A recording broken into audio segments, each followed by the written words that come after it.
ఈరోజు రాష్ట్ర వ్యాప్తంగా కలెక్టర్ల కార్యాలయాల దగ్గర నుంచి రాష్ట్రంలో ఉన్న ప్రతి సచివాలయము, ఆ సచివాలయం పరిధిలో ఉన్న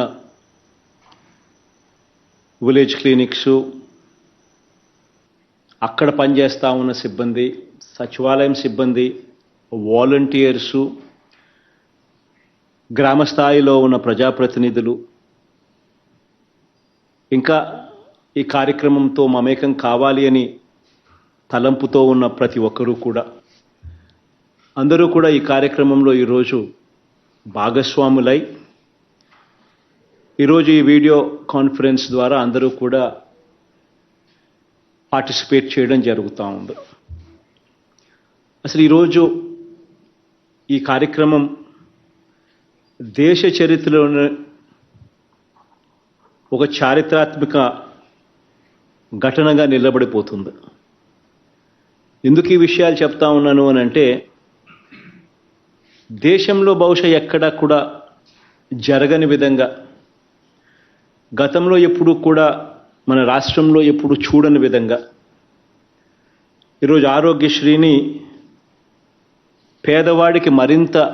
చేరువ చేస్తూ, వైద్యం కోసం ఏ పేదవాడు కూడా అప్పుల పాలయ్యే పరిస్థితి ఏ పేదవాడికి ఉండకూడదు అన్న తలంపు, తాపత్రయంతో ఈరోజు ఆరోగ్యశ్రీని ఎప్పుడూ కూడా ఎవరూ కూడా చూడనంతగా మార్పులు తీసుకొస్తూ మరో ముందడుగు వేస్తూ ఉన్నాం ఈరోజు ఆ దిశగా. ఈరోజు వైఎస్ఆర్ ఆరోగ్యశ్రీ ఉచిత వైద్యం పరిమితిని 25 లక్షలకు పెంచుతూ ఒక చారిత్రాత్మక నిర్ణయం తీసుకోవడము, దాని మీద పూర్తి అవగాహన కల్పిస్తూ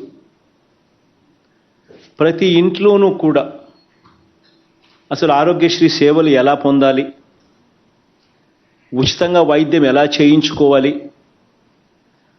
ఆరోగ్యం బాగోలేకపోతే ఏం చేయాలి, ఎక్కడికి పోవాలి, ఎవరిని అడగాలి, ఇలాంటి ప్రతి డౌటును కూడా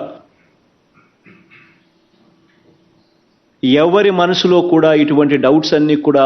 లేకుండా క్లియర్ చేస్తూ, వారి ప్రతి ఇంటికి వెళ్ళి